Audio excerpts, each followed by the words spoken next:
మనస్సుని ఏమైనా అర్థం చేసుకున్నామా? ఆ రోజే శాస్త్రులు పరిసయ్యులు ఆయన మనస్సును అర్థం చేసుకున్నారా? అర్థం చేసుకోలేదు. క్రీస్తునని ప్రకటించినా కానీ ఆయన త్రోసివేశారు. ఈరోజు కూడా చాలా మంది ఆయన్ని పట్టించుకోవట్లేదంట. కలిగి ఉన్నది, పై వచనం కనబడుతుంది, కలిగి ఉన్నది ఆయన లేకుండా కలగలేదంట.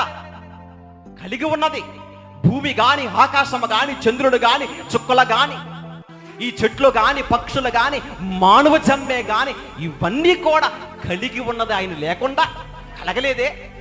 అలాంటి మహనీయుని రోజు విడిచిపెట్టి బ్రతికితే అసలు అది బ్రతికే కాది. ప్రియమైన వారులారా, క్రైస్తవులు అని చెప్పుకుంటాం, క్రీస్తును ధరించుకుని ప్రభువు కొరకు నిలబడాలి. ప్రియమైన వారు వారే క్రైస్తవులు. మేము క్రైస్తవులమండి, మేము పుట్టుకతోనే క్రైస్తవులమండి అని చెప్పుకుంటాం. మరి భక్తి ఏది? విశ్వాసం ఏది?